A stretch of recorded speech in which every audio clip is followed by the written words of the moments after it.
Foi providência. Com certeza. Isso é certo, né? A gente vê a responsabilidade. Na causa secundária.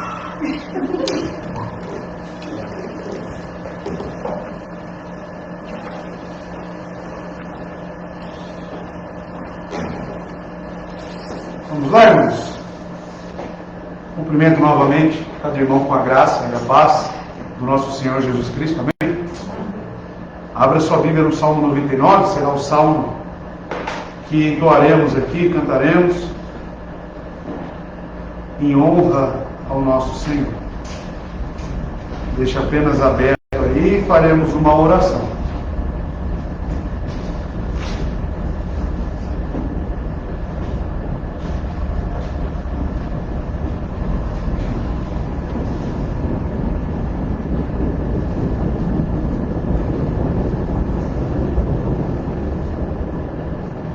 Vamos orar?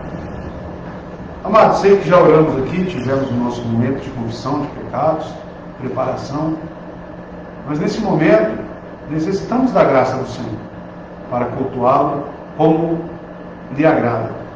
Então que você busque isso na sua oração, que o Espírito esteja aqui nos conduzindo e nos auxiliando. Amém? Vamos orar juntos. Eterno Deus, nosso Pai, estamos diante do Senhor aqui neste momento para mais um culto de doutrina. As doutrinas, Deus, que são elementares para as nossas vidas, como cristãos, como pessoas, Deus, que vivem para o Teu louvor e Tua glória. Então, Pai de amor, que este culto venha lhe agradar, que lhe seja, Deus, aprazível este momento aqui ao qual separamos e consagramos ao Senhor. Pedimos, Deus, que o Espírito Santo esteja nos conduzindo em perfeita adoração, para que assim, Deus, o nosso culto não venha desagradar ao Senhor. Porque sabemos, se não for assim, Deus, sem o Teu Espírito, pelos nossos próprios méritos e obras, não estaremos agradando ao Senhor. Somos incapazes, somos seres imperfeitos, falíveis, errantes, e necessitamos do Teu Espírito. Nos ajude, Senhor. Ajude este homem que está aqui como ministro do Evangelho. Que o Senhor venha me conceder graça. Mas eu te agradeço, porque o Senhor nos trouxe aqui mais uma vez, através da sua divina providência. Muito obrigado, Deus. É um privilégio este momento que o Senhor nos dá para lhe cultuar. Muito obrigado. Assim oramos e agradecemos. No nome santo de Jesus. Amém. Salmo 99, irmãos. Diz o seguinte: o Senhor reina, trema o povo, Ele assenta entre os querubins, mova-se a terra. O Senhor é grande em Sião e está muito acima de todos os povos. Louvem o Teu grande e terrível nome, pois Ele é santo.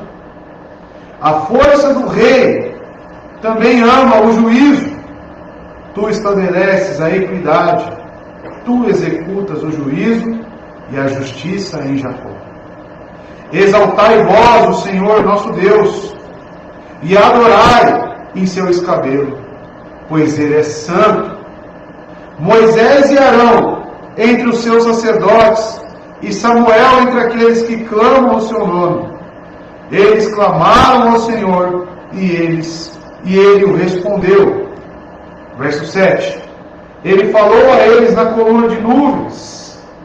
Eles guardaram seus testemunhos, e a ordenança que Ele lhes deu. Tu os respondestes ao Senhor, nosso Deus. Tu fostes um Deus que os perdoaste, embora tivesses vingados as suas invenções. Exaltai o Senhor, nosso Deus, e adorai-o no santo monte, pois o Senhor, nosso Deus, é santo. Amados, algumas coisas devemos destacar aqui neste salmo. Primeiramente, a palavra santidade. Você observa e encontra ela no verso 3, no verso 5 e também no verso 9. destacando aqui os atributos do nosso Senhor. Fala sobre justiça também. Veja, no primeiro verso, o salmista convoca o povo a tremer diante daquele que reina. O verso 2 diz que o Senhor é grande em Sião e está muito acima de todos os povos. Temos aqui, irmãos, uma mensagem, uma prefiguração do juízo que todos os povos passarão. E o seu trono está sobre Sião. Louvem o teu grande e terrível nome, pois ele é santo. A força do rei também ama o juízo. Tu estabeleces a equidade, tu executas o juízo e a justiça em Jacó. A justiça desse nosso Deus é plena e devemos louvá-lo por isso. Ele julgará com equidade, o seu juízo será reto. Exaltai vós o Senhor nosso Deus e adorai em seu escabelo, pois estamos muito abaixo. Estamos em uma posição aonde justamente é o seu escabelo, aonde ele pisará, aonde ele colocará os seus pés para julgar todos os povos e todas as nações. Moisés e Arão, diz no verso 6, entre os seus sacerdotes, e Samuel entre aqueles que clamam o seu nome. Eles clamaram ao Senhor e ele os respondeu. Moisés representando toda a lei, Arão representando toda a linha de sacerdotes, toda a linha onde adoraram ao Senhor através da lei e através dos sacrifícios. Nós também somos chamados aqui a adorar este mesmo Deus. E no verso 7, ele falou a eles na coluna de nuvem, eles guardaram os seus testemunhos e a ordenança que ele lhes deu. Tu respondeste ao Senhor nosso Deus, tu foste um Deus que perdoaste, embora tivesses vingado as suas invenções. Devemos louvar ao nosso Deus por ele ser um Deus perdoador.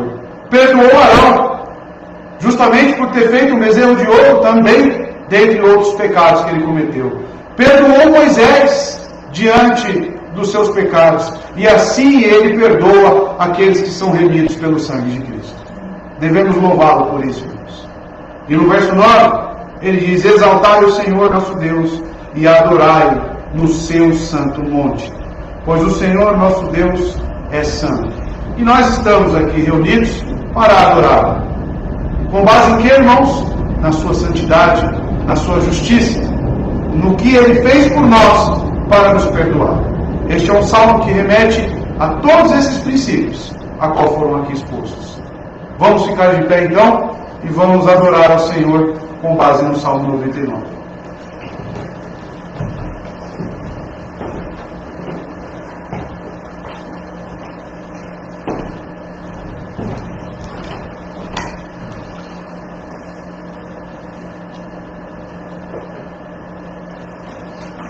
Graças e paz, irmãos, louvamos ao Senhor. Reina o Senhor, tremam pois todos os povos, no trono está, maior partilha está, dos querubins, então a terra se abale, em Sião é muito grande o nosso Deus, excelso, dos povos vem acima, celebrem,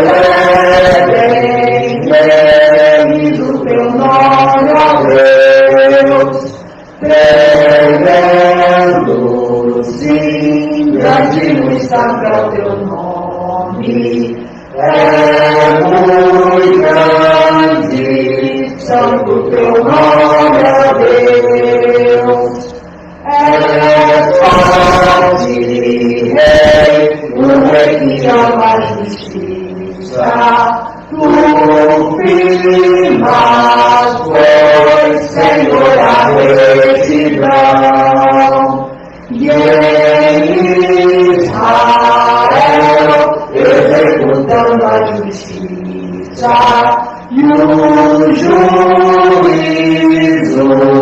vivo estabelecer.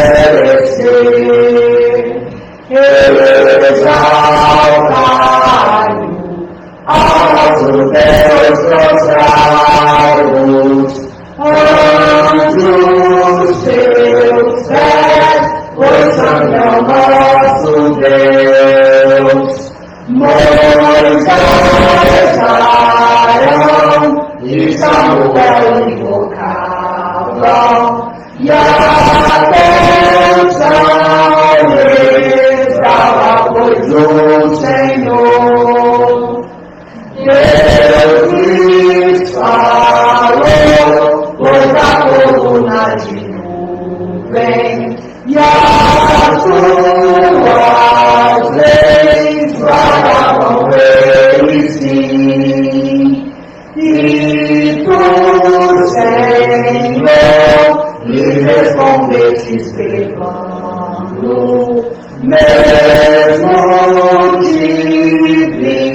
divulgando os feitos teus. Exaltai-o ao Senhor nosso Deus e prostrai-vos ante o santo monte teu. Sim, exaltai diante do Senhor, prostrai-vos, porque santo é o Senhor nosso Deus. Amém. Próxima canção vai agradecer ao Senhor, o cantor cristão. Louvamos ao Senhor. Tu és fiel, Senhor, Deus mais celeste, pleno poder aos teus filhos dará, no amor se tu nunca faltaste.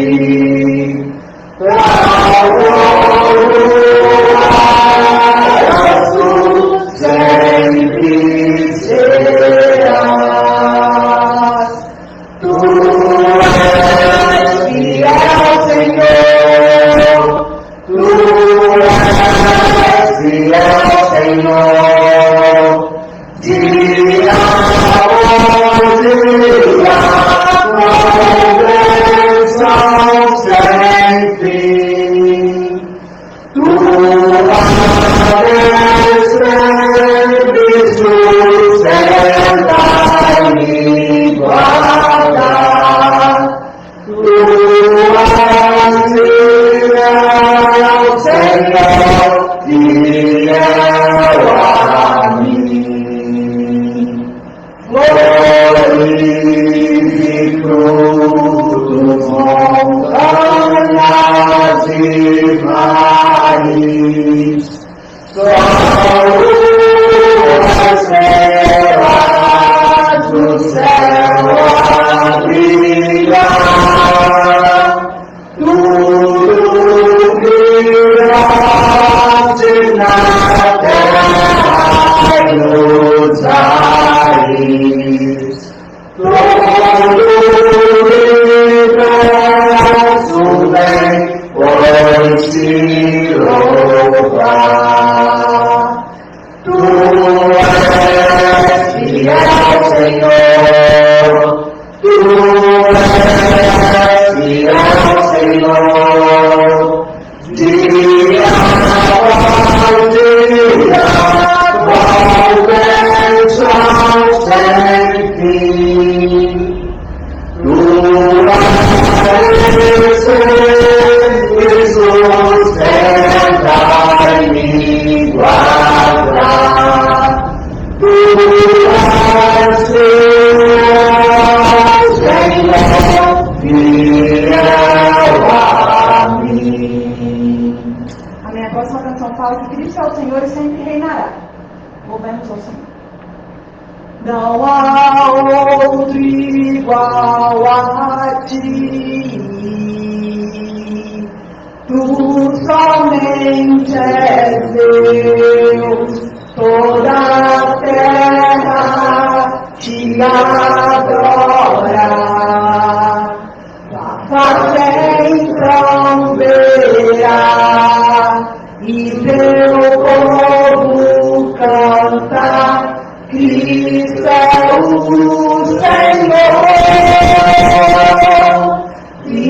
sempre reinará. Cristo é o Senhor que reina, pra o semem eles se curvam ao seu Senhor, com teu sopro estremeces montes e nações, e teu povo canta, Cristo é o Senhor, e sempre reinará. O Cristo é o Senhor,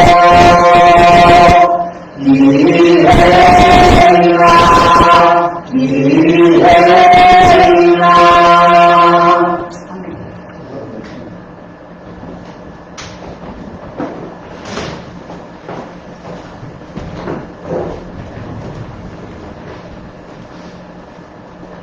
Este é o momento de dízimos e ofertas. Gostaria de ler a passagem de Marcos, Evangelho de Marcos, capítulo 12, onde ele retrata Jesus de frente ao tesouro e aquela viúva, né, depositando ali aquelas moedinhas.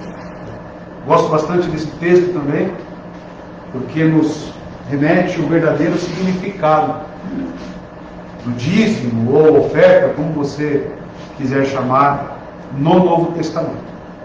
Então, Marcos capítulo 12, verso 41 ao 44, vai dizer o seguinte: E sentou-se Jesus defronte ao tesouro, e observava como a multidão lançava o dinheiro no tesouro, e muitos ricos depositavam muito. E vindo ali uma viúva pobre, depositou 2 leptos, que valiam 1 quadrante. E ele, chamando assim os seus discípulos, disse-lhes: Na verdade eu vos digo, que esta pobre viúva deu mais do que todos os que depositaram no tesouro. Porque todos eles depositaram da sua abundância, mas ela depositou tudo o que tinha, todo o seu meio de vida. Então eu imagino essa cena, Jesus Cristo sentado de frente para o tesouro, muitos ricos depositando muito. Então veja, perceba que não é por dar muito que o seu dízimo ele é louvável diante do Senhor. Não é a quantidade que define isso. Como muitos pregadores atualmente falam, né? Você não prospera tanto porque você doa pouco. Né? Aquela famosa lei da semeadura, né? Para o mau sentido, a má aplicação. E ele continua dizendo ali, vindo ali uma viúva pobre. A condição dela é definida, ela era pobre. Depositou 2 leptos, que valem 1 quadrante. Então, ou seja, o salário de um trabalhador, um denário, dividido por 64 meses, 64 avos. Foi isso que ela colocou ali. E ele, chamando assim os seus discípulos, a oportunidade certa para ensinar os seus discípulos. Ele abre o seu ensinamento dizendo: na verdade eu vos digo, ou seja, amém. E sempre que Jesus inicia o seu discurso com um amém, é porque aquilo é de vital importância. É totalmente necessário para as nossas vidas, como discípulos de Cristo. Ele diz: esta pobre viúva deu mais do que todos os que depositaram no tesouro. Aí você pode perguntar: por que isso? Por que ela depositou mais do que todos? Porque todos eles depositaram da sua abundância. Mas ela depositou tudo o que tinha, todo o seu meio de vida. Ou seja, não era a quantidade de recursos que ela tinha, não era a sua confiança depositada nos seus recursos, mas sim em Deus. Ela confiava no sustento, na providência e também na provisão do nosso Senhor. Esse texto não é um chamado para fazermos loucuras, né, como muitos fazem, dar carro na igreja, dá todo o dinheiro para a igreja e depois coloca a igreja na justiça, né? Para conseguir tudo de volta. Não é isso. O que se trata aqui, irmãos, é sobre confiança. É sobre uma disposição grata no coração. Então não é quantidade. É como. Como você agradece ao Senhor. Se você veio preparado para esse momento, você poderá então estar realizando a sua oferta. O Victor irá me ajudar aqui, passará no seu local, você poderá estar contribuindo, ofertando. Você que assiste, está aí os dados. Favorecido de BR Mogi das Cruzes, CNPJ 39 799 944 1000 conta. Dígito 06 também é a nossa chave Pix. O banco 290, PagSeguro, agência 0001, conta corrente 166 165 36, dígito 5. Você pode então aí estar realizando a sua oferta. Que Deus abençoe. Queria pedir que o nosso irmão Fábio estivesse orando nesse momento, se colocasse em pé e agradecesse ao Senhor por toda a provisão que Ele tem dado a esta casa. Damos graças ao Pai por todas as tuas bênçãos, pela maneira que o Senhor tem sofrido a igreja e a nós, por tudo a Deus que o Senhor tem proporcionado ao teu povo, à tua obra, nos dando condições a Deus para estar aqui, Deus em tempos difíceis como os que vivemos. Senhor, continue a abençoar a tua igreja, o teu povo, continua, Deus, a suprir as nossas necessidades, que o Senhor possa, Deus, aumentar a gratidão em nosso coração. Se porventura um dia ela não se achar, Deus, que o Senhor possa ainda assim ter misericórdia, Deus, nos fazer gratos. Abra a porta àquele que está desempregado, que o Senhor possa dar condições, a Deus, para ele ofertar com Deus. O Senhor continue a abençoar, Deus, todos que estão ajudando a tua igreja, seja os membros ou seja outros, Pai. O Senhor continue a suprir a tua obra. Peço em nome de Jesus. Amém. Glórias ao Senhor. Vamos ao texto? Abra aí em Filipenses capítulo 3. Será o texto utilizado aqui para encerrarmos essa série de exposição bíblica sobre justificação pela fé e as obras.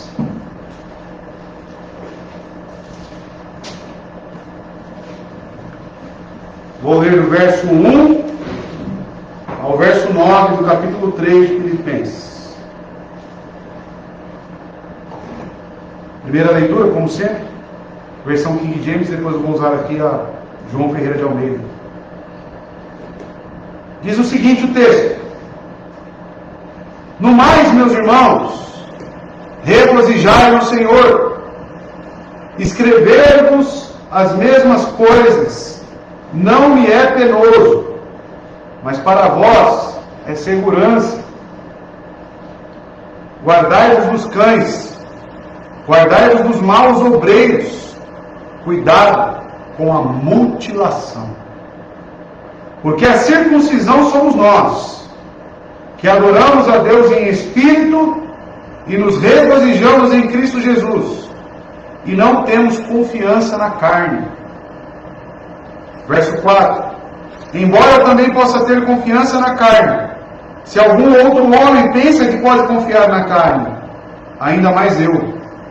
Verso 5: Circuncidado ao 8º dia, da linhagem de Israel, da tribo de Benjamim, homem hebreu de hebreus, no tocante à lei, um fariseu.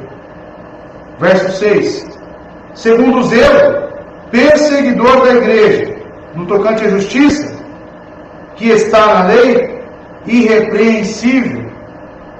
Verso 7: Mas as coisas que para mim eram consideradas como ganho, reputei-as como perda por Cristo.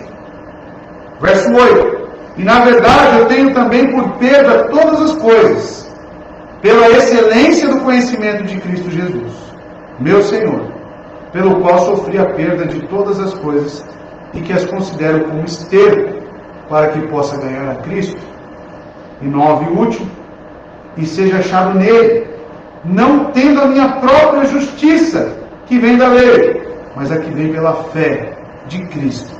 A justiça que vem de Deus pela fé. Até aqui. Vamos orar? Busca ao Senhor para que Ele te dê o entendimento do texto, a compreensão correta, e que possamos aqui juntos crescer na graça e no conhecimento do nosso Senhor. Vamos orar. Eterno Deus, nosso Pai, nesse momento eu gostaria de lhe pedir, Deus, junto com os meus irmãos, pela Tua graça, mais uma vez, para que o Teu Espírito Santo venha nos dar a compreensão correta do texto, que Ele nos ilumine, ó Senhor, para que as nossas vidas sejam conformadas ainda mais ao nosso Salvador, ao nosso Senhor Jesus Cristo, pois necessitamos disso. Que a Sua palavra, Deus, seja penetrante em nossos corações, seja luz para os nossos pés, que possamos nos satisfazer na Tua palavra mais uma vez. Obrigado por ela, obrigado por esse momento que o Senhor nos disponibiliza. E quanto a mim, Senhor Deus, eu peço que apenas a Tua fidelidade nas Escrituras, que eu possa fazer isso, Deus, com temor, com tremor diante do Senhor, e que Teu Espírito me dê a capacidade de explicar o texto, de aplicar o texto em nossas vidas. Muito obrigado, Pai. Assim oramos em nome de Jesus Cristo. Amém. Amados, Filipenses capítulo 3, verso 1 ao 9, será o texto aqui que utilizaremos para falar sobre a raiz que produz o fruto. Esse texto, se você é um leitor cuidadoso, você perceberá que aqui está inserido tanto a fé em Cristo para a justificação, quanto as obras aparentes na vida do apóstolo Paulo. Então é um texto que junta todos os conceitos que já falamos aqui. É um texto que vai unir tanto as obras quanto a raiz destas obras, que é o fruto. Vamos falar, irmãos, um pouco mais sobre isso. O título aqui deste livro se chama Filipenses. E por quê? Porque deriva do nome da cidade grega. Isso apenas para dar uma contextualização sobre onde estamos. Como mudamos de livro, é necessário a gente fazer essa contextualização. E essa carta foi dirigida a uma igreja que era dessa cidade, chamada Filipos. E foi a primeira cidade na Macedônia onde Paulo estabeleceu uma igreja. Seu autor é unânime pela igreja primitiva de que o apóstolo Paulo escreveu esta carta. Não há nada na carta que pudesse motivar a segunda existência ou a possibilidade de alguém que falsificasse ela. Em que momento essa carta foi escrita? Amados, não podemos separar a questão do local onde isso aconteceu. A visão tradicional diz que Filipenses, junto com outras epístolas, foi escrita na prisão por Paulo.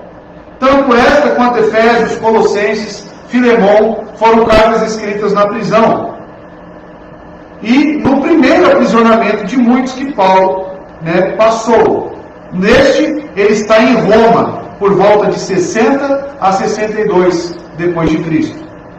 Vocês podem verificar isso com quais evidências falamos que ele escreveu na prisão. Verifica na sua Bíblia, capítulo 1, verso 13.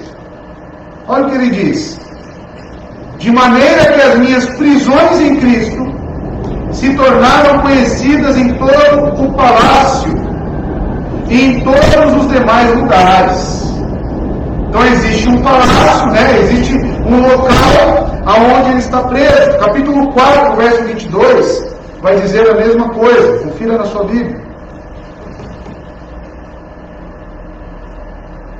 Todos os santos vos saúdam, mas principalmente os que são da casa de César, justamente por ele ter falado que ele estava neste palácio em Roma. Então os de César também o saudavam. Porque, irmãos, muitos ali chegaram ao entendimento e ao conhecimento do caminho de Deus.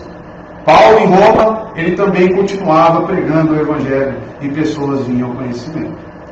O tema principal deste livro, irmãos, desta carta, é buscar a semelhança de Cristo. Filipenses capítulo 2 é muito conhecido entre nós. Que a nossa conduta, que a nossa postura seja de servo, como de Cristo. A intenção do apóstolo Paulo ao escrever aos Filipenses é justamente esta: buscar a semelhança de Cristo, como o elemento mais definidor do crescimento espiritual. A única paixão de Paulo em sua própria vida era esta: buscar essa conformidade com Cristo. E isso é apresentado no capítulo 3, do verso 2 ao 14. 12 ao 14, um pouco adiante do texto que vamos trabalhar. Ele diz: já que não a tenha alcançado, ou que seja perfeito, mas prossigo para alcançar aquilo que fui também alcançado por Cristo.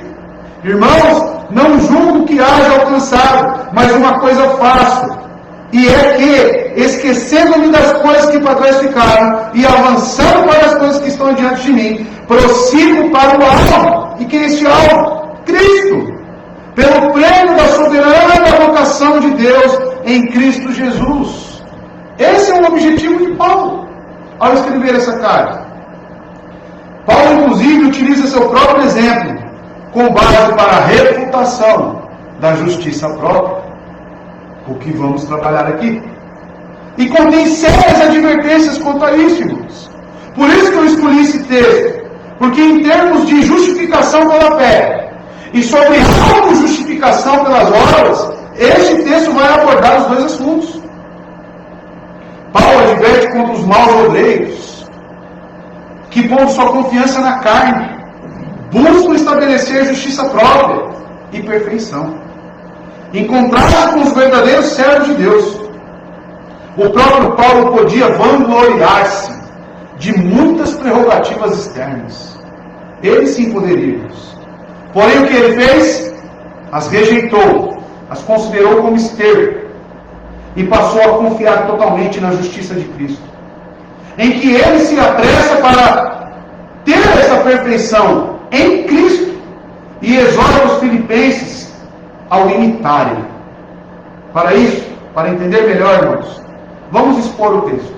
Vamos juntos aqui, nesta passagem, entender as palavras do apóstolo Paulo, inspiradas pelo Espírito Santo. Verso 1. A partir de agora, vou ler aqui na versão João Ferreira de Almeida, a ARA, Almeida Revista Atualizada. Diz o seguinte, verso 1: Resta, irmãos meus, que vos regozijeis no Senhor. Não me aborreço de escrever-vos as mesmas coisas, e é segurança para vós. Então veja, irmãos, ele inicia no verso 1 aqui do capítulo 3 com a palavra resta, ou no grego loipon, dizendo: irmãos meus, que vos regozijeis no Senhor. Existe uma transição aqui, que talvez na sua versão fique mais clara, que significa restante. A palavra loipon no grego significa restante, além de, além do mais. E ele interessa as suas palavras. Ele diz: irmãos meus, ou seja, membros da mesma família espiritual, crentes. Paulo toca neste tema. Qual tema, irmãos? Sobre a alegria. Amados, outras vezes ele vai também tocar no mesmo assunto, no mesmo tema. Capítulo 1, verso 4, veja só: sempre, em cada oração minha por vós, fazendo súplicas com alegria. Já no capítulo 2, verso 17: e ainda que seja oferecido sobre o sacrifício e serviço da vossa fé, me alegro e regozijo com todos vós. Verso 18 também vai dizer: por esta mesma causa vós também alegrai-vos e regozijai-vos comigo. E ele, estando preso, se alegrem no Senhor. É isso que ele diz. Não é qualquer alegria, irmãos, que ele exorta esses irmãos a terem. Ele convoca a esses irmãos a se alegrarem no Senhor. Qual é o único motivo para um camarada preso estar alegre? A não ser no Senhor. Ou seja, irmãos, estar alegre somente pela união com Cristo. E unicamente na pessoa e na obra do nosso Senhor Jesus Cristo. Esta é a verdadeira alegria. E não que o homem porventura possa ou queira contribuir. A nossa alegria não está, irmãos, em nós mesmos. Vira e mexe, pessoas oram, eu queria pedir oração porque quanto mais eu entendo a palavra, mais pecador eu me encontro. Então você está lendo de uma forma correta. Esse é o sentido. Esse é o caminho. E não o contrário. Agora, se você lê a palavra, entende a palavra e começa a sentir uma alegria por poder estar cumprindo as coisas que estão escritas aqui, você está invertendo o caminho.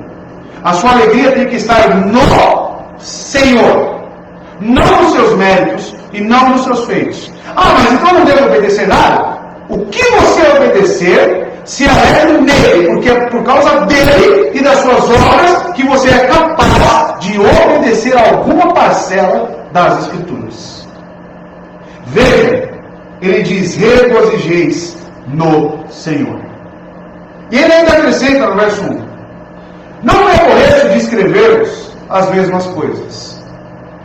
Pela importância do assunto aqui, irmãos, a qual ele vai abordar e já está abordando, ou seja, que os crentes devem reconhecer a sua unidade em Cristo. Essa é a importância.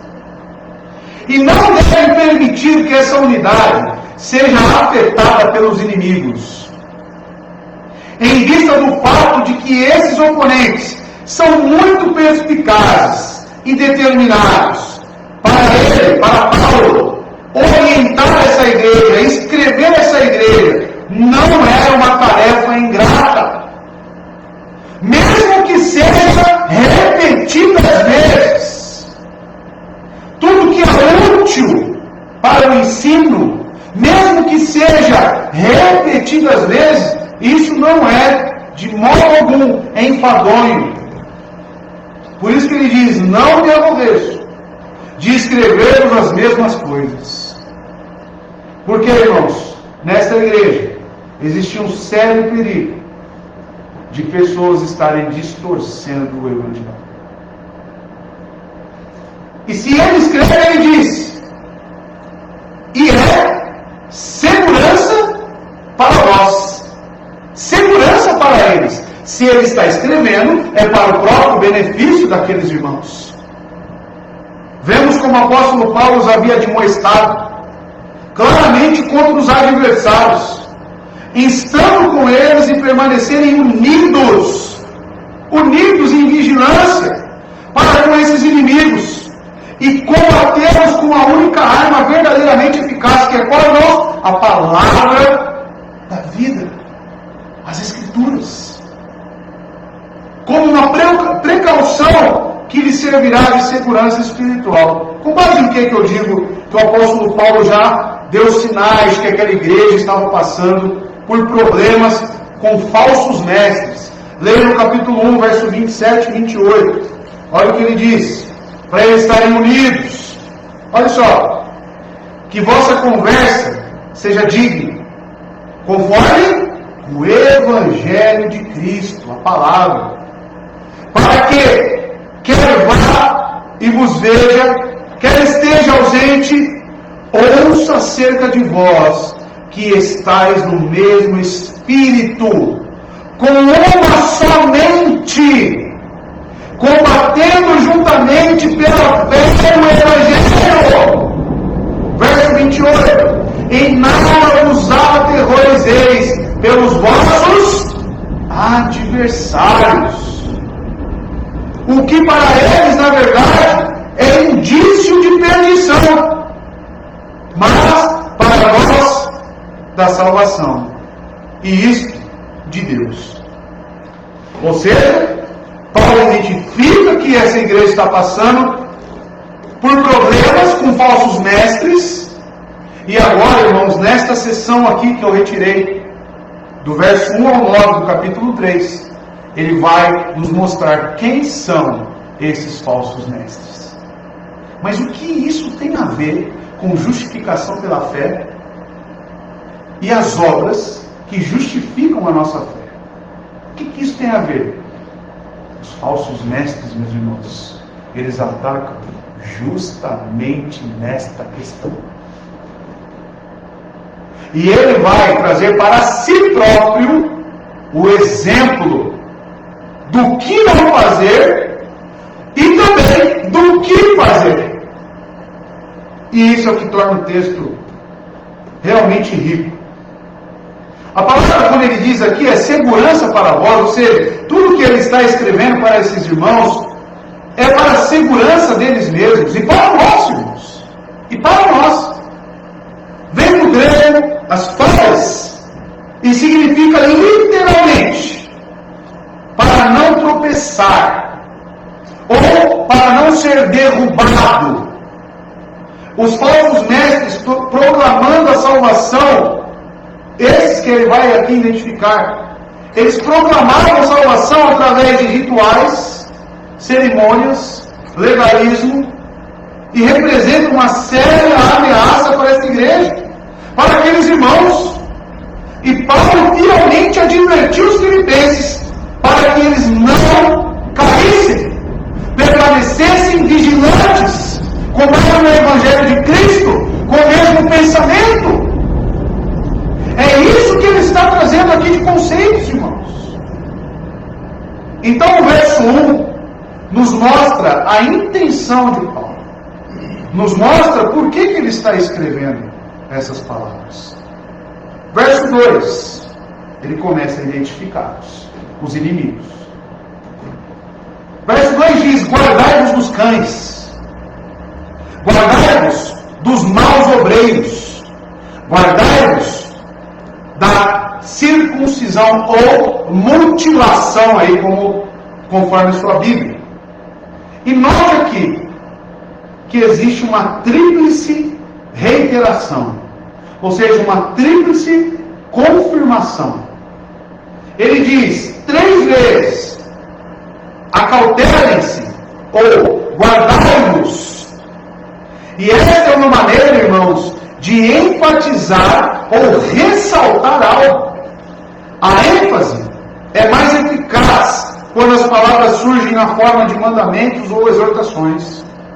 As 3 palavras são para que chamem a atenção da igreja, atentando para elas, vigiando contra os prejuízos espirituais. É mais ou menos como Jeremias 22, 29 apresenta. Olha só. Ó terra, terra, terra, ouça a palavra do Senhor. Então é uma forma, irmão, escriturística de chamar a atenção daqueles que estão sendo exortados. É como dizer Zadora. Repetir 3 vezes é para chamar a atenção. E chama, né? Vitor. Chama a atenção. E ele está fazendo exatamente isso. Guardai-vos dos cães, guardai-vos dos maus obreiros, guardai-vos da circuncisão. A quem Paulo está se referindo aqui, irmãos? Quem é o inimigo à vista?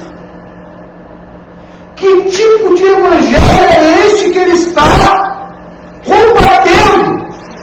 Que não é o verdadeiro evangelho.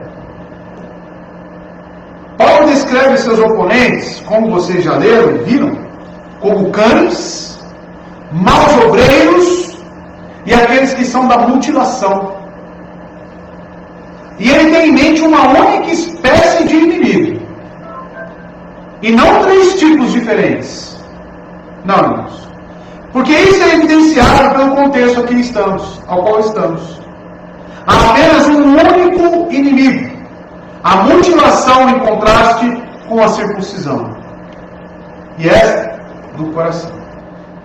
Existem 2 termos, 2 categorias desses inimigos, a qual lemos nas próprias Escrituras, lemos em Atos, principalmente, A plantação dessa igreja em Filipenses você encontra em Atos. Aquela moça que ficava adivinhando, ela é justamente desta região, né, ao qual Paulo expulsa o demônio dela. E as pessoas ficam iradas com Paulo porque retirou o meio de lucro deles. Já leram essa passagem, irmãos? Então, Atos, você vai encontrar um paralelo sobre esta igreja. É sobre o que acontecia naquele local. E aí, irmãos, existiam essas duas classes de perseguidores do Evangelho. São os judeus e judaizantes. Mas que tipo de judeus? Porque Paulo era judeu. Os judeus que não eram adeptos, não criam em Cristo, eram contrários, perseguiam. E os judaizantes são aqueles que tiveram uma certa conversão, porém, crendo em Cristo, eles não abandonaram as práticas da lei. Impunham isso sobre as pessoas, sobre os gentios. E isso começou a dar muitos problemas, começou a trazer muitos problemas para as igrejas. Vocês lembram que houve uma dispersão em Jerusalém após a morte de Estevão? Então aqueles judeus da Judéia, de Jerusalém, eles partiram para várias regiões do Oriente Médio. E Filipos não ficou fora disso. As palavras aqui empregadas, irmãos, formam um surpreendente paralelo, surpreendente, com a denúncia que Paulo faz dos mestres judaizantes em Gálatas. Agora os judeus que seguiam Paulo em sua terceira viagem missionária, com o fim de contradizer sua mensagem, e de certo modo os judaizantes e os judeus, eles pervertiam o Evangelho.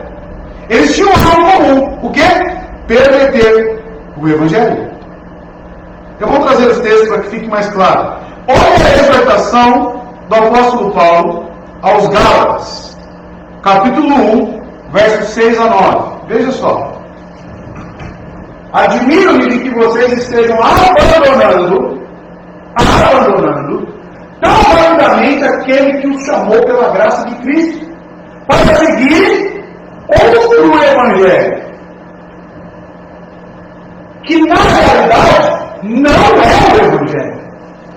O que ocorre é que algumas pessoas o estão perturbando, querendo perverter o Evangelho de Cristo. Mas, ainda que nós, ou um anjo dos céus, pregue um Evangelho diferente daquele que pregamos a vocês, que seja amaldiçoado. Verso 9. Como já dissemos, agora repito, se alguém anuncia a vocês um Evangelho diferente daquele que já receberam, que seja amaldiçoado. Anátema. Amados, o que ele está falando? Qual é o Evangelho genuíno? Justificação somente pela fé. Se alguma igreja, se algum pastor prega que para você ser salvo, você necessita fazer algumas coisas, isso é maldição. Isso não é Evangelho. Só existe salvação nessa igreja, maldição. Você não é salvo se não der dízimo, maldição. Isso não é Evangelho. Gálatas 6, verso 12 a 16, fala sobre que tipo de evangelho diferente ele está se referindo. Na mesma carta aos Gálatas, perceba. E vai cruzando com o que lemos aqui em Filipenses, você vê se não é um paralelo incrível, né, em semelhanças.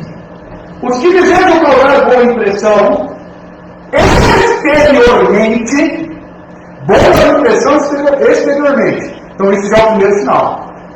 Tentando obrigá-los a se circuncidarem, agem desse modo apenas para não serem perseguidos por causa da cruz de Cristo. Ou seja, ele se adapta de uma forma contrária às Escrituras para que ele não seja perseguido. Você conhece pessoas assim? Maldição. Maldição. Continua. Nem mesmo os que são circuncidados cumprem a lei. Quero, no entanto, que vocês sejam circuncidados a fim de se gloriarem no corpo de vocês. Esse aqui é dos meus, circuncidado. Esse aqui é do meu, calvinista. Isso é motivo de orgulho? Ele continua. Quanto a mim, que eu jamais me glorie. Agora ele traz para a primeira pessoa. Quanto a mim, que eu jamais me glorie, a não ser na cruz do nosso Senhor Jesus. Cristo, por meio da qual o mundo foi crucificado para mim, e eu para o mundo. Amados, é justamente isso, verso 15. De nada vai ser circuncidado ou não, o que importa é ser uma nova criação. Passa. Pai de misericórdia sejam sobre todos os que andam conforme essa regra, e também sobre o Israel de Deus. Quem é o Israel de Deus? Todos aqueles que creem em Cristo. Eles são Israel de Deus. Estes são os verdadeiros circuncidados no coração. Quem prega qualquer coisa a acrescentar algum mérito, alguma obra para a salvação é maldição. Justificação é somente pela fé. Você não precisa fazer nada, acrescentar nada para que seja salvo. Não é com base no que você faz, é com base no objeto de adoração, em quem te justifica, e esse é Cristo crucificado. Agora vamos falar um pouco sobre os judeus, que eu falei que são duas classes: os judeus e os judaizantes. Atos capítulo 14, verso 2 a 4, olha o que eles faziam. Mesma coisa, pervertiam o evangelho. Mas os judeus se tinham recusado a crer, incitaram os gentios e irritaram-lhes o ânimo contra os irmãos. Paulo e Barnabé. Possível. Paulo e Barnabé passaram bastante tempo ali, falando corajosamente do Senhor, que confirmava a mensagem de sua graça, realizando sinais e maravilhas pelas mãos deles. O próprio Cristo confirmava a mensagem que eles enviavam. Pode passar? O povo da cidade ficou dividido. Alguns estavam a favor dos judeus, outros a favor dos apóstolos. Qual que é a função dos judaizantes e dos judeus? Perverter o evangelho. Essa é a função deles. Ou seja, na verdade não importa então quem seja o inimigo ou adversário de Filipos. O que sabemos com 100% de certeza é que eles estão pervertendo o evangelho para aquela igreja, para aqueles irmãos. Este é o perigo. Identificado o perigo, ele começa a dizer: guardai-vos dos cães. O verso 2 diz isso. Cães vem do grego coral, que significa cachorro, e metaforicamente uma pessoa de mente impura. Cães. Ao contrário dos cães de estimação, que vem do grego kunaion. É diferente a palavra aqui. Ele se refere, irmãos, aqui no texto, sobre os cães selvagens, que no Antigo Testamento e também naquela época, eles assolavam as cidades, fuçando os lixos, comendo carniças, atacando os próprios homens. É o que chamamos de chacais, que viviam nas redondezas, no deserto. E por que chamam eles de cães? Justamente pelo que eles ilustram. Esses homens que pervertem o evangelho, esses falsos mestres, eles devoram as almas. Eles corrompem o evangelho. São cães. São como os apóstatas que Pedro fala na sua segunda carta, no capítulo 2, verso 22. Olha o que ele diz. Confirma-se neles o que é verdadeiro provérbio. O cão volta ao seu vômito. Então veja que a palavra cão ela é utilizada para depreciação no peso negativo. E ainda, após a palavra volta a revolver-se na lama.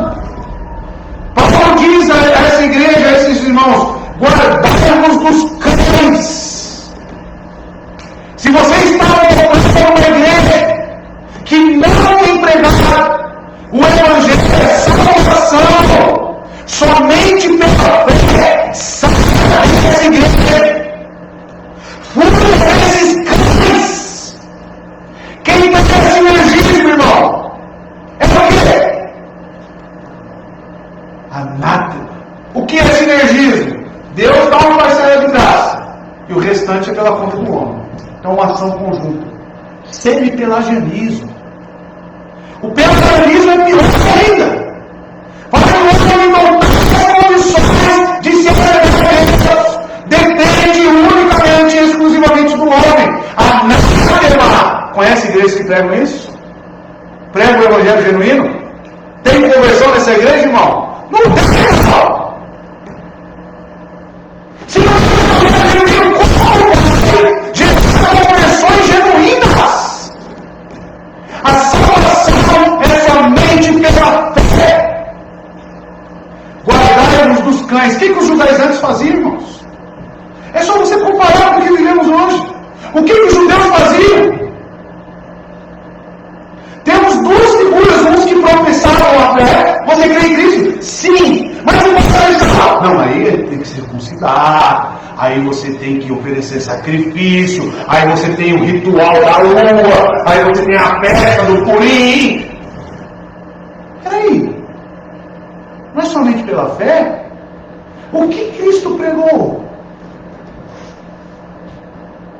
Olha como essas heresias, que às vezes vão se assimilando, se familiarizando com elas, a gente vai deixando, não é tão ofensivo. É assim, irmão. O arminianismo é totalmente ofensivo. Você tem que crer nisso. Porque ele não é justificação somente pela fé. Não é. É heresia.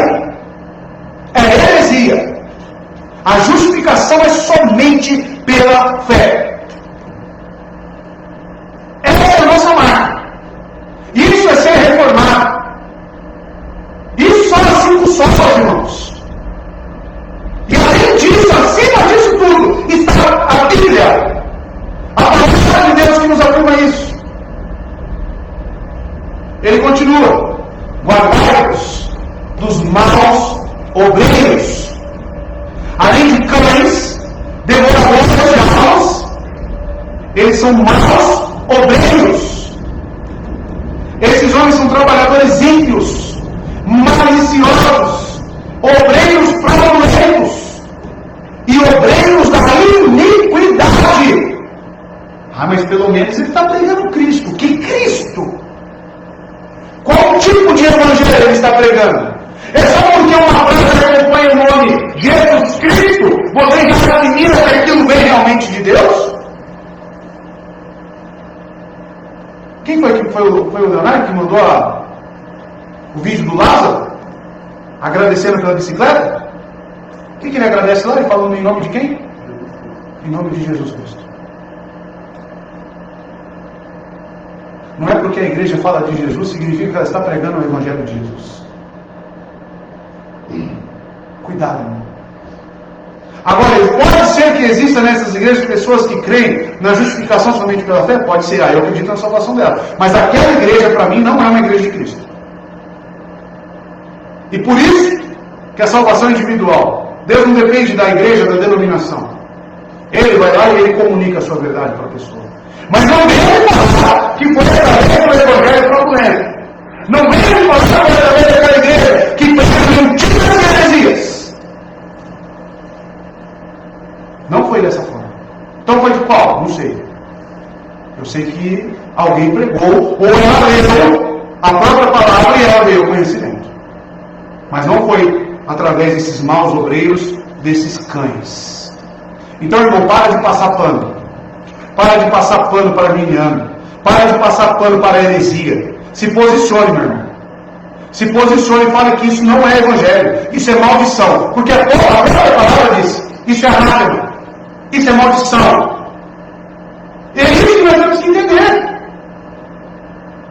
Ou você é um cristão protestante, protestante nos remete a reforma aquilo talvez ao que Deus fez através daquele homem, melhor dizendo, qual foi o entendimento que ele teve para romper com a Igreja Católica Romana? O justo viverá pela fé.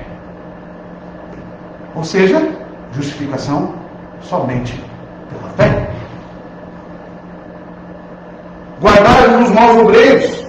Esses homens são trabalhadores ímpios e maliciosos, obreiros fraudulentos. De modo algum são obreiros da justiça. E em vez de cooperar para a boa causa, eles a prejudicam. Desviam a atenção de Cristo e de sua redenção perfeita, e fixam em rituais ultrapassados em obras humanas. Pergunta para aquele irmão da igreja que ele vem, e eu digo sem problema: Deus é amor, ele e a irmã dele. Se você não tem onde orar, se você não vai calça, se você não tem os rituais, você sabe, irmão, para eles? Você não sabe o que é isso. Anátema, maldição. Deus é amor, é seita, irmãos. É seita, é sinagoga, é Satanás. Aquilo não é de Deus. Congregação não é de Deus. Aquilo é seita. Igreja não exista. Também não é de Deus. Não é verdade. Pois se nós vivemos um ecumenismo tamanho, não, temos que aceitar, não, tudo bem. Que tudo bem o quê? Que tudo bem o quê?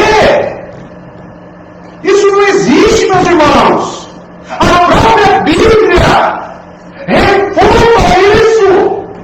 Olha o que Paulo diz no livro dos Irmãos, nos versos 27 e 28. Em nada vos aterrorizeis pelos vossos adversários. Não é para vocês terem medo. Não é para vocês ficarem passando pano. Ou que para eles, na verdade, é indício de perdição, mas voz de salvação, e isto de Deus. Precisamos voltar, irmãos, para as Escrituras e entender qual que é o nosso papel como cristão. 2 Coríntios, capítulo 11, verso 13, vai falar sobre esses obreiros enganosos. Pois tais homens são falsos apóstolos, obreiros enganosos, fingindo-se apóstolos de Cristo. Fingindo-se. Conhece algum aí? Conhece? Guardai-vos da circuncisão. Circuncisão aqui vem da palavra grega katatome. Significa corte, mutilação. Guardai-vos desse. A pungente paródia continua enquanto Paulo acrescenta a mutilação, isto é, mutilação parcial, em nome desdenhosamente dado aos que apenas cortavam o prepúcio do corpo. Todos sabem o que é prepúcio, né? Não preciso explicar, não me poupem disso. Depois eu te explico. Amados, o apóstolo contrasta a mutilação com circuncisão. Romanos capítulo 2, verso 28 e 29, existe a refutação para todos aqueles que são judaizantes. Veja só, não é judeu que não é apenas exteriormente, nem é circuncisão a que é meramente exterior e física. Não, judeu é quem não é interiormente, circuncisão é operada no coração, pelo Espírito e não pela lei escrita. Para esses o louvor não provém dos homens, mas de Deus. Veja que sempre vai existir esse contraste em quem tem obras meritórias do homem e quem tem um louvor que vem apenas de Deus. Graça, irmão. Evangelho da graça, a doutrina da graça. É isso que temos que entender. Verso 3, ele enfatiza ainda mais esses ensinos. Olha o que ele diz: porque a circuncisão somos nós, que servimos a Deus em espírito e nos gloriamos em Jesus Cristo e não confiamos na carne. Quando ele diz porque a circuncisão somos nós, ele quer dizer nós, os cristãos, tirados dentre os judeus e gentios. Somos os verdadeiros e únicos circuncisos, conforme Romanos capítulo 2, a qual acabamos de ler. O judeu não é melhor que o gentil. Esta igreja, na qual nem circuncisão tem qualquer valor, é o Israel de Deus que lemos em Gálatas 6. O Israel de Deus.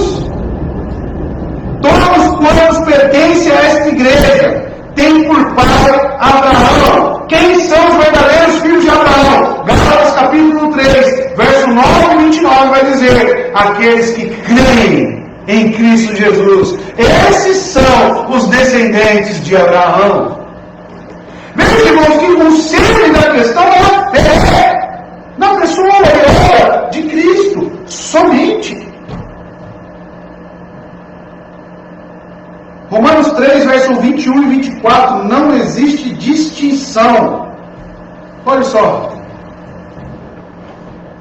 Mas agora se manifestou uma justiça que provém de Deus. Provém de Deus, não de você. Independentemente da lei, da qual testemunham a lei e os profetas. Justiça de Deus mediante a fé.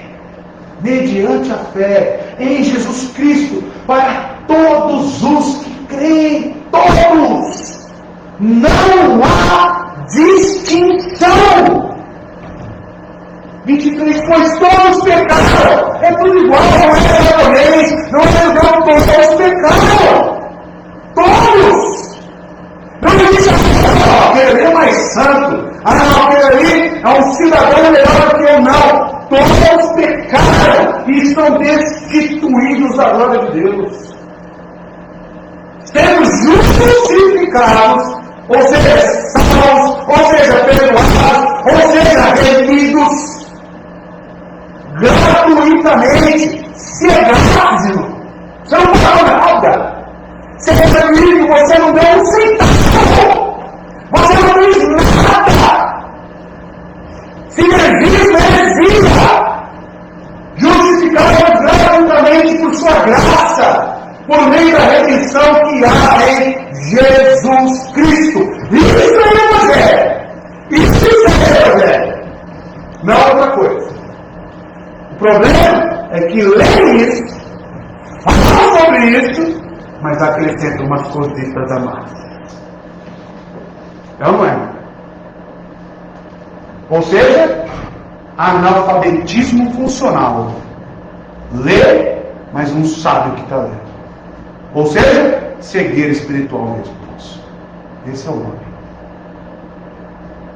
E existe aqui uma tríplice descrição dos verdadeiros circuncisos a partir de agora. Paulo diz que servimos a Deus em espírito. Agora ele começa a falar daqueles que verdadeiramente são justificados. Então veja, aqui teremos sinais, provas sobre quem é justificado somente pela fé. Servimos a Deus em espírito. Primeira coisa. Você serve a Deus em espírito. Os verdadeiros adoradores são aqueles que foram circuncidados no coração através de um novo nascimento. Os que foram selados pelo Espírito Santo. Os que verdadeiramente creem em Jesus Cristo e nas suas obras para serem justificados. Ou seja, você descarta qualquer coisa que venha de si próprio. Você não coloca esperança em nada que está neste mundo, em nada que pode vir das suas mãos. Você crê exclusivamente apenas em Cristo.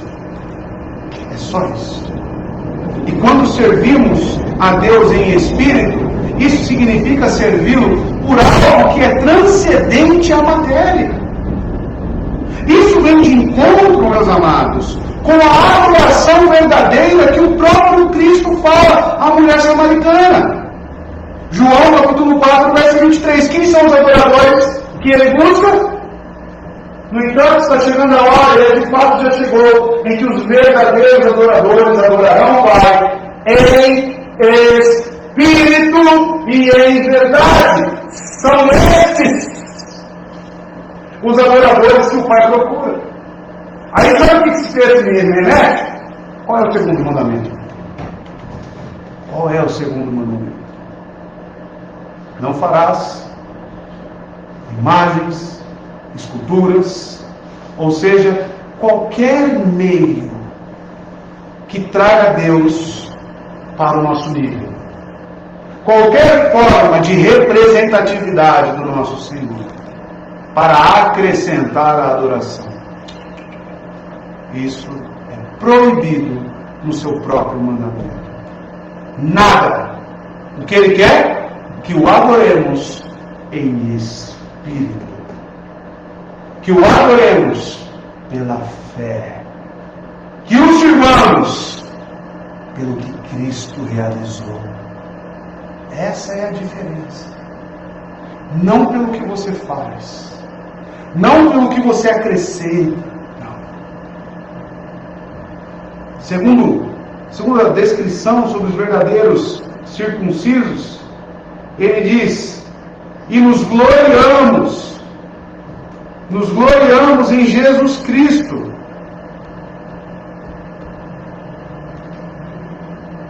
Nosso motivo de vanglória não está em nenhum dos nossos atos, em nenhum feito oriundo dos homens. Olhamos para os méritos de Jesus e este crucificado, ou seja, o preço pelos nossos pecados. Neste que ressuscitou no terceiro dia, ou seja, poder sobre a morte. Ascendeu aos céus, está à destra do Deus Pai. Ou seja, Deus lhe concedeu poder, honra e majestade. É esse. O nosso motivo de glória, o nosso motivo de orgulho, veja, está fora de nós. Está além daquilo que podemos apresentar. Mesmo as obras que justificam a minha fé, mesmo as não motivo para a minha vanglória. Não, porque eu sei que existe um finalzinho de obra na minha vida, isso não vem de mim. Ele se vangloria em quem? Nos gloriamos em? O que diz o texto aí, irmãos? Nos gloriamos em Jesus Cristo. É esse que você se orgulha. É nesse que você se vangloria. 2 Coríntios, capítulo 10, verso 17. Quem se gloriar, gloria-se no Senhor. Quem se gloriar, glorie-se no Senhor. E também ele diz, mais um requisito: não confiamos, o que diz aí? Não confiamos na carne. Esses são os sinais dos verdadeiros filhos de Deus. Esses são os sinais daqueles que obtiveram gratuitamente a justificação em Cristo Jesus. Se você confia na carne, irmão, você não confia em Deus. Você não confia na sua obra. Você fica preocupado com o quanto que você cumpre da lei. Você fica preocupado com as obras. Acho que você está com o foco no lugar errado. Acho que você está com a sua mente, seu coração, seus sentimentos no lugar errado. Nos gloriamos em Cristo e não confiamos na carne. Nossas obras são trapos de imundícia, como diz Isaías 64:6. Como poderíamos confiar em algo corrompido e falido? Como é que você confia em você? Como é que eu posso olhar para mim e confiar em mim mesmo? Falei para o meu irmão que está falando, eu não confio em você, eu não confio em você, eu não confio em você, eu não confio em ninguém. Eu não confio nem em mim mesmo. Por quê? Porque eu sou carne. Eu sou carne. Dentro de mim existe corrupção. dentro de mim existe falibilidade. Ou seja, eu sou falível. Eu posso errar a qualquer momento. Agora, se você deposita a sua confiança plenamente em mim, você está errado. Você está totalmente errado. E se acabar a igreja? Vai ficar só você, irmão. Se acabar os irmãos, vai ficar só você. É você, Cristo. Sua confiança é apenas nele. Você só se gloria nele. Você não confia em carne nenhuma. Não confiamos na carne. Estaremos perdidos se confiássemos em algo que podemos fazer. A mesma boca que abençoa é a boca que amaldiçoa. Tirar o capítulo 3, verso 9. A mesma boca que você ouve na sexta-feira é a mesma boca que se fizer uma coisa para você vai abençoar. Você vai confiar na sua carne? Como é que isso tem poder para te justificar? Como? Impossível. É loucura isso. Por isso que é maldição.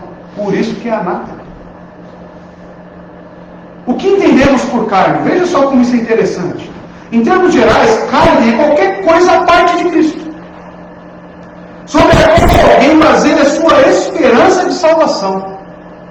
O que ele está dizendo aqui com carne, irmãos, é justamente isso. Qualquer ponto fora de Cristo que eu confio para a salvação. No presente contexto, refere-se meramente às vantagens humanas de caráter cerimonial, hereditário, legal, moral. Ou seja, judaizantes e judeus. E agora, para os nossos dias? Como eu posso trazer o termo carne neste contexto aqui? Qualquer coisa que as pessoas estejam acrescentando como formas salvíficas à lei de Cristo, fora de Cristo. A sua lista é grande? A minha é. A minha é. Quantas muletas para salvação você conhece? Quantas? E sabe qual que é o seu papel? Chutar todas elas. Escorraçar todas elas. Todas. Por quê? Porque é maldição. Não, você precisa aceitar Jesus. Me defina esse aceitar Jesus. O que é isso? O que você está me falando? Explique. Não, eu preciso fazer alguma coisa. Anátema. Anátema. Isso vai ser uma consequência da fé recebida por Deus. Você precisa crer. Você não precisa fazer nada. Você precisa crer. Crer. Amados, é simplesmente o eu carnal, visto como base de segurança interna. De fato, os termos se enquadram perfeitamente, não só no seu sentido mais amplo, mas também em seu sentido mais restrito. Qual que é a igreja do R.R. Soares, a Graça? Internacional da Graça. Você já viu a exegese que ele faz? Com quem não dá o dízimo? Os ladrões não herdarão o reino dos céus. Aí vai lá em Malaquias, vocês estão roubando Deus, porque não dão o dízimo. Ou seja, salvação é comprada. Se você dá o dízimo, você precisa. O que é isso? Indulgência. Indulgência. Tudo que os reformadores lutaram estão em vigência. Agora, no dia 31 de outubro, vai lá ver lá se não vão citar a reforma. As igrejas arminianas, todas citando a reforma. Estranho, né? É estranho, não? No mínimo, estranho. Não sabem o que estão falando nem o que estão fazendo. Mas nós não. Você está tendo o privilégio de conhecer a doutrina do Evangelho. E esta é a justificação somente pela fé. Verso 4. Ainda que também podia confiar na carne, 2 pontos. Se algum outro cuida que pode confiar na carne, ainda mais eu. Paulo diz isso. Opa, peraí. Está defendendo então? Não.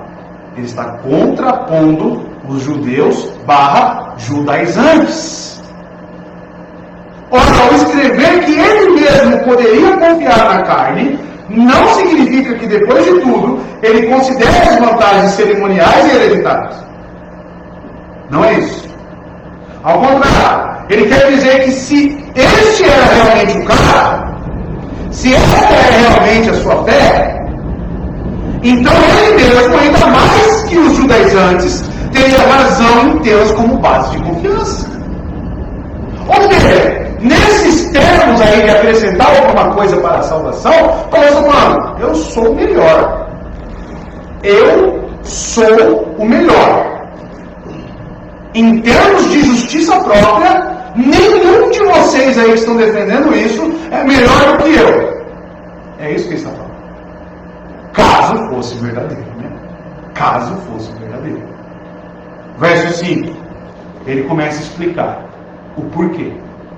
Circuncidado ao 8º dia, de linhagem de Israel, da tribo de Benjamim, hebreu de hebreu, segundo a lei, fui, aí como é? Fui, né? Fariseu.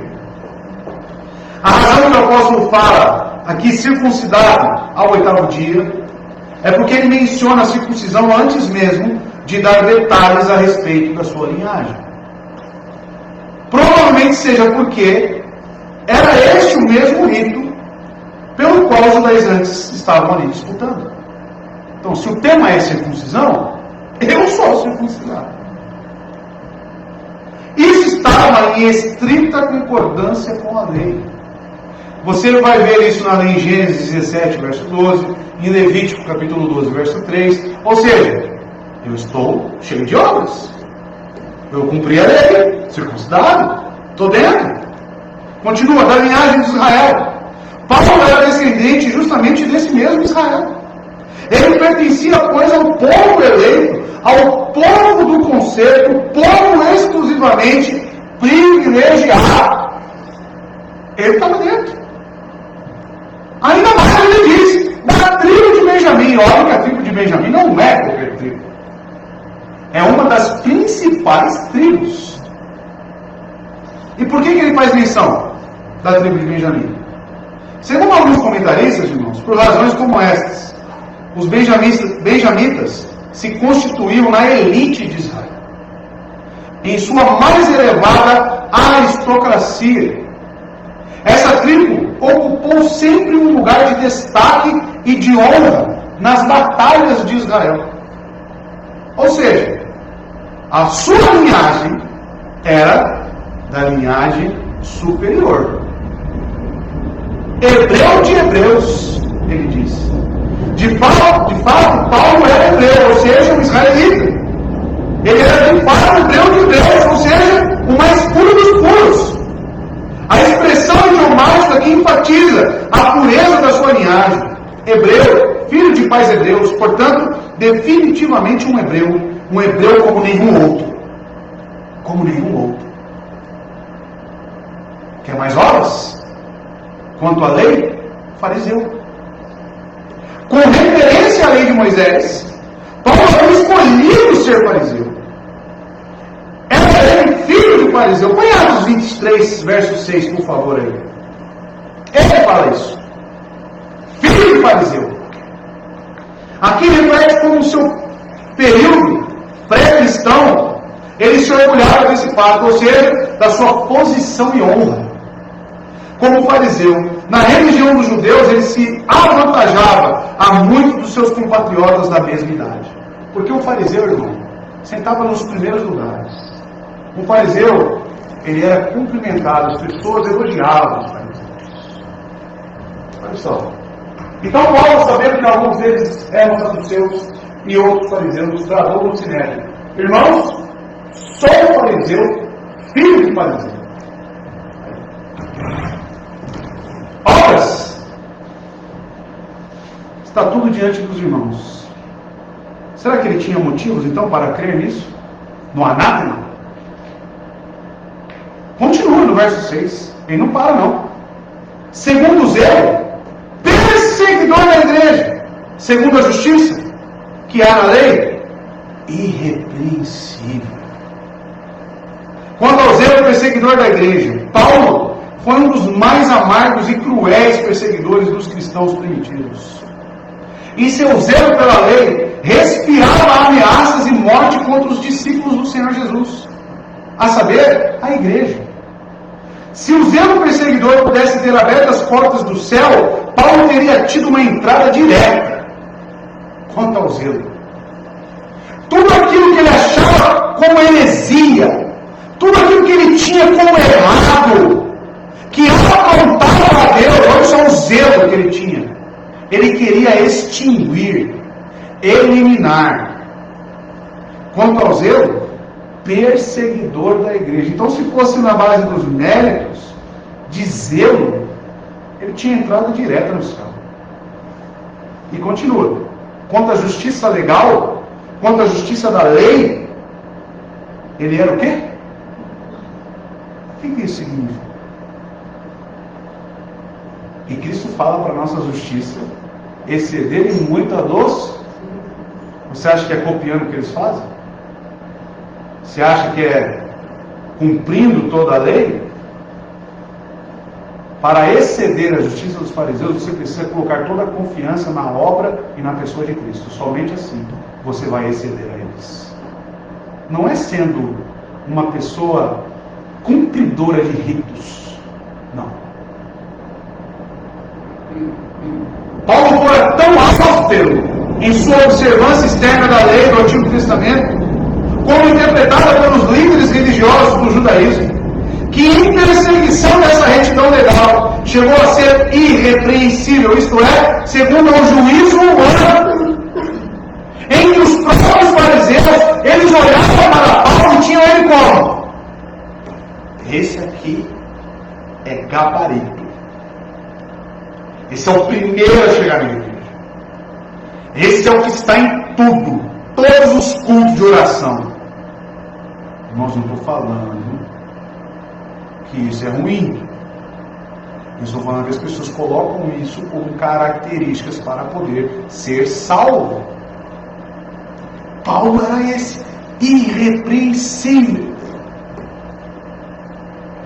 Verso 7. Olha o que ele diz. Mas o que para mim era ganho, que ele pensava que era bom, reputei-o perda por Cristo.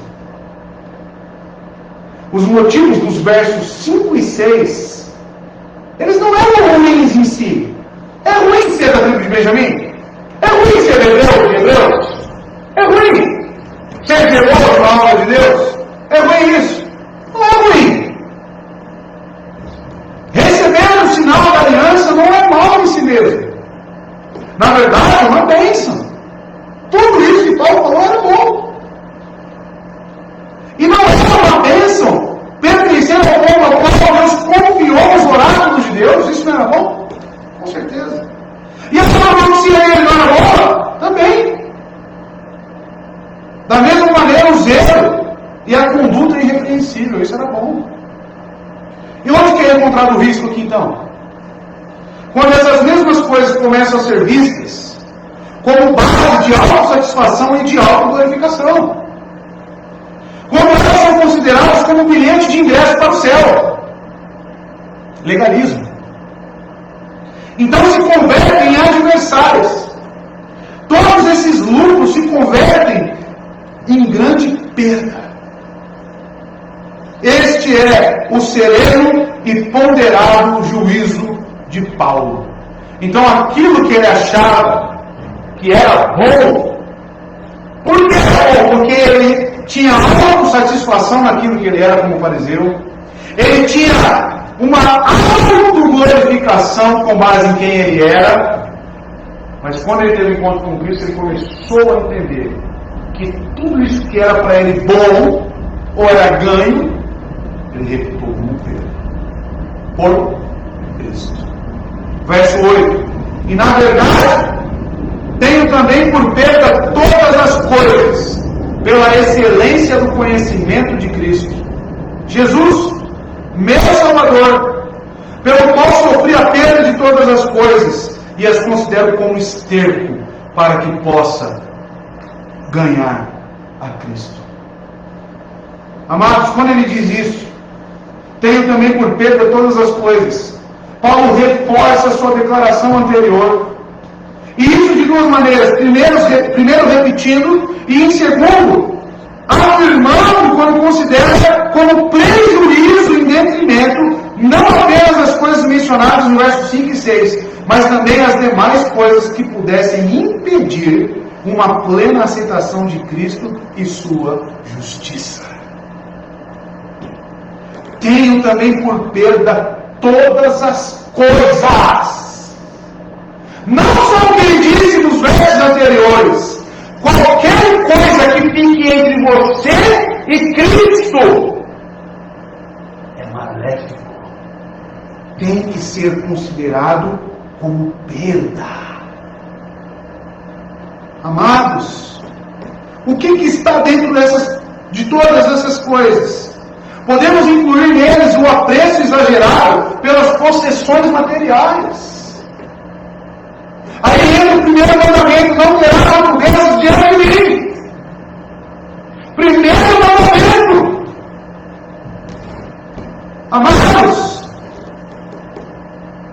apreço exagerado pelas possessões materiais, a antecipação centrada nos sublimes privilégios enquanto era fariseu, e etc. Todas as coisas e muitas outras não são nada senão pura perda em comparação com a excelência celeste, ou seja, o supremo valor de conhecer Cristo Jesus. E ele diz ainda no verso 8: por quem sofri a perda de todas essas coisas. Alguns historiadores, teólogos, vão dizer que ele perdeu até a esposa por causa do Evangelho. Foi por causa do seu Senhor que Paulo perdeu tudo o que lhe era mais querido.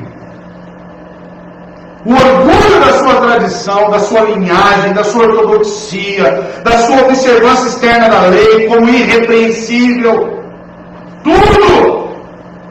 De tudo quanto anteriormente fora considerado como meios de acesso para a cidade celestial. Tudo isso ele considerou como perda. Além disso, sua voluntariedade em suportar essa perda não foi alterada. Esses são os sinais de um verdadeiro cristão, de uma pessoa que recebeu a fé e foi justificada. Ainda ele diz, ainda considero como esterco, como refúgio. Os judaizantes têm em tão alta conta, o apóstolo considera ser de nenhum valor. Então aquilo que os judaizantes tinham em alta conta, Paulo falava: isso tudo é esterco, refúgio, como algo que só servia para ser lançado aos cães. O apóstolo é muito consistente, porventura, há pouco não denominara cães nos versos anteriores, e esses perigosos inimigos. Paulo, pois, considera todos esses privilégios herdados e esses feitos humanos, méritos, como refúgio sem valor. Amado, você precisa entender. Você precisa lançar fora toda a justiça própria. Você precisa lançar tudo que fica entre você e Cristo fora, para alcançar a excelência em Cristo Jesus. Verso 9 e último. E seja achado nele, não tendo a minha justiça que vem da lei, mas a que vem pela fé em Cristo, a saber, a justiça que vem de Deus pela fé. Para que possa ganhar a Cristo e ser achado nele, Paulo deseja fazer com que Cristo seja mais e mais plenamente seu. Enquanto uma pessoa se conserva apegada à sua própria justiça, mesmo em um grau ínfimo, ela jamais desfrutará da justiça plena de Cristo. As duas não podem de modo algum andar juntas. Não dá, irmão. Coloca isso na sua cabeça. Coloca isso na sua cabeça. A justificação somente pela fé, o somente, ele já exclui qualquer possibilidade de você acrescentar algum relacionamento, algum mérito, alguma coisa que caminhe junto. Ai, eu creio em Cristo, mas está cheio de coisa a qual você confia para a sua salvação. Ou é somente pela fé, ou não tem nada. Não existe justificação. Você precisa entender isso. O Evangelho é isso, irmãos. Isso é o Evangelho. Por isso que ele é o único caminho. Veja, as palavras de Cristo sempre vão ser absolutas. Vão ser restritivas a um único caminho. Não existe outros. É somente pela fé nele e nas suas obras. Ele diz: não tendo justiça propriamente minha, ou seja, uma justiça propriamente legal ou procedente da lei. Eis que o apóstolo está querendo dizer: em nenhum sentido pode a justiça ser considerada como proveniente das minhas próprias realizações. De maneira alguma. Mas a justiça que é através da fé em Cristo, é isso que ele afirma. A fé é o agente apropriador, a mão estendida para receber o dom gratuito de Deus. Se a única justiça que tem qualquer valor diante de Deus é a justiça de Cristo, imputada ao pecador como dom gratuito de Deus, a quem não merece, isto é, pela confiança apropriadora no doador. Amados, crer nos seus méritos é poder anular, escandalizar a cruz, é viver o seu mérito, para saciar a justiça divina. Somente um Deus poderia saciar o outro Deus. Aí você pode ter a sua obra, a sua linhagem, pode saciar a justiça. Isso é uma blasfêmia. Isso é danado, isso é maldição. As nossas obras são traços de imundícia. Como que isso pode saciar os desejos de um Deus santo, santo, santo? É impossível. Por isso que o apóstolo Paulo encerra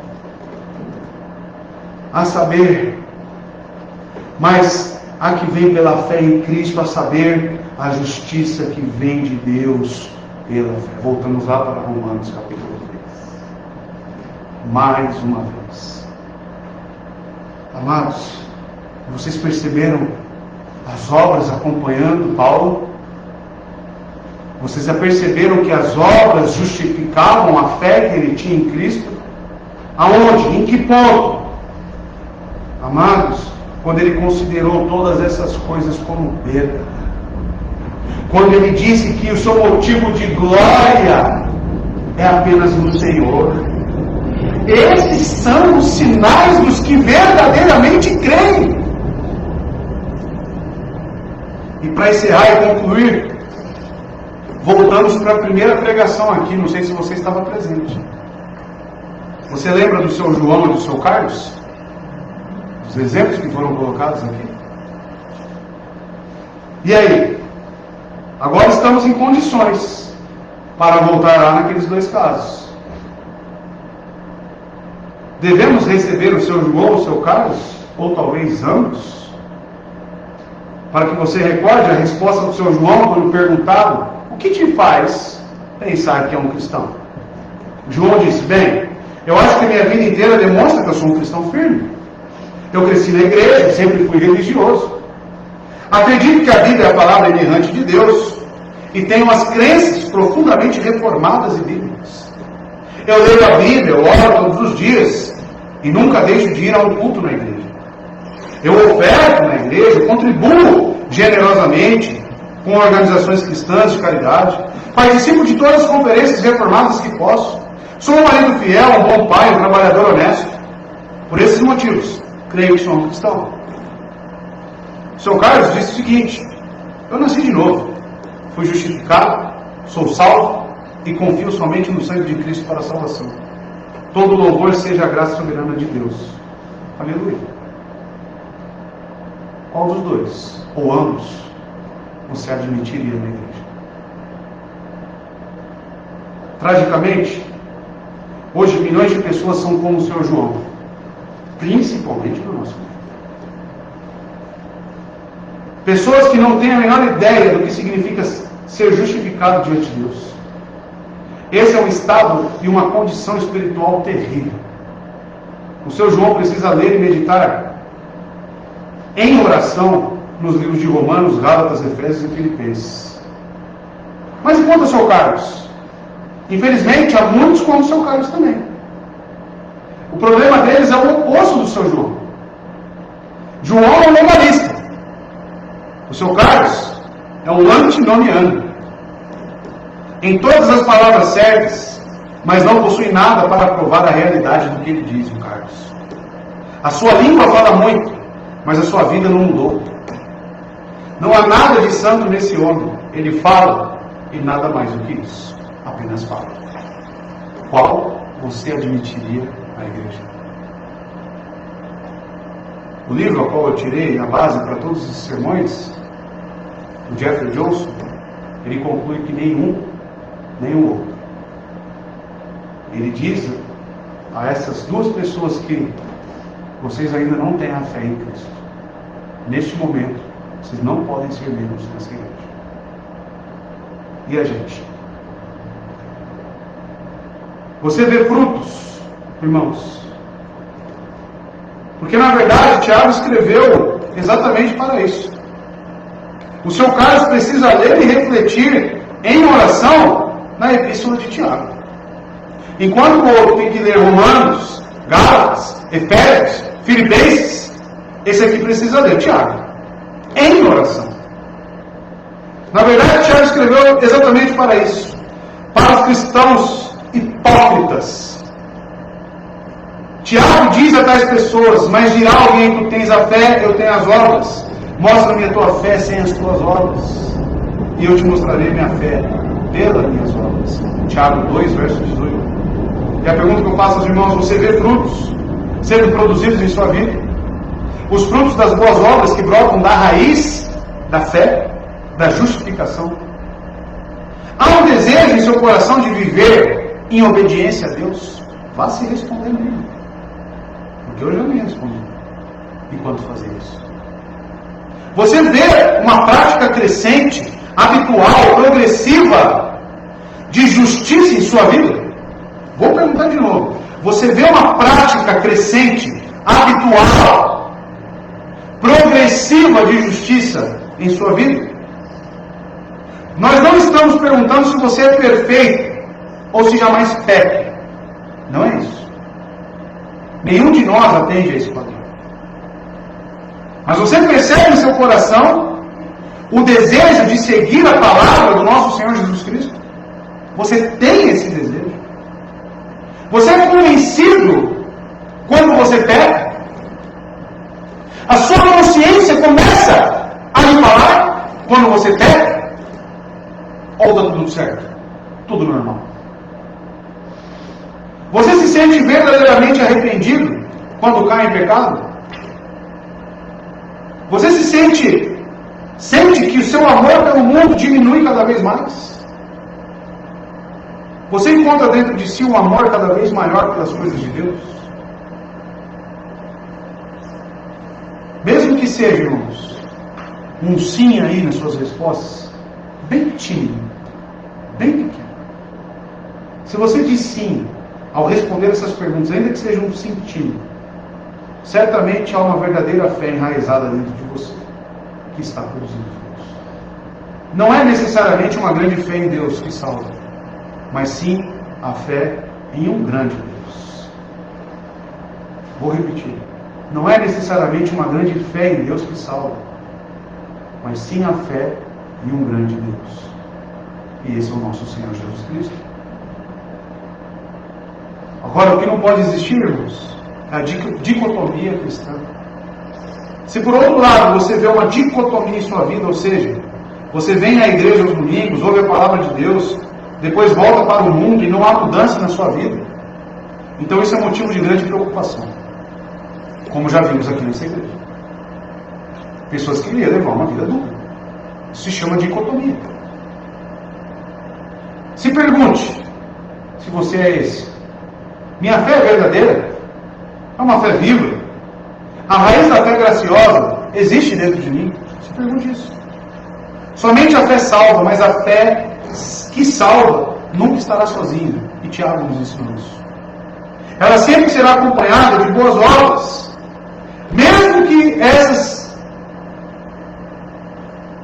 sejam apenas uma realidade pequena, mas crescente. Se você observa essas boas obras, irmãos, você pode saber que Deus está operando em sua vida, tanto querer quanto realizar segundo a sua boa vontade. Você pode saber que tem vida eterna ao ver surgir a partir do seu coração tais boas obras.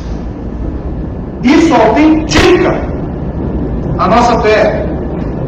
À medida que você observa o crescimento em sua vida, ele traz a autenticação de que sua fé em Cristo é genuína. A fé é o dom de Deus e ela não vem de nós mesmos.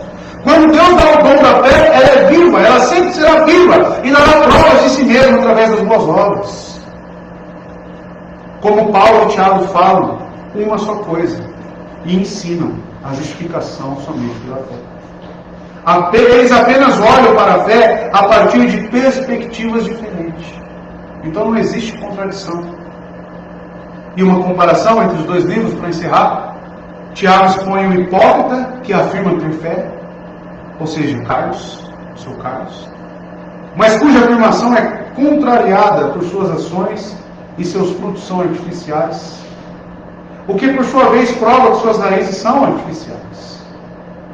Paulo diz que somente a fé salva, e Tiago acrescenta que a fé é salva, que salva, nunca está sozinha.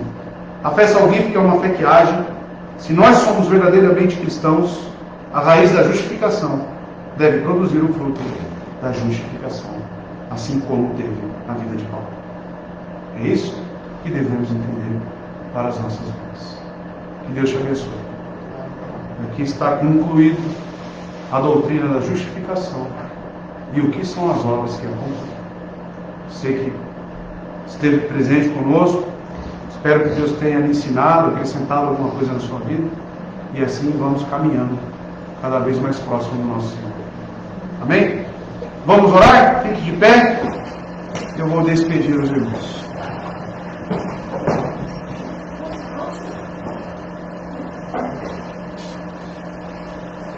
Vamos orar, irmãos. Eterno Deus, nosso Pai, neste momento eu lhe agradeço por mais um culto de doutrina, onde o Senhor fala aos nossos corações, nos ensina. Muito obrigado, Deus, por isso. A sua palavra tem se mostrado, Deus, fiel, tem se mostrado viva para as nossas vidas, nos tirando do erro, nos tirando da heresia e vivendo para a glória e honra do nosso Senhor Jesus Cristo. Que o Senhor firme esses conceitos em nossas mentes e em nossos corações. Que possamos viver os preceitos bíblicos e não ser enganados.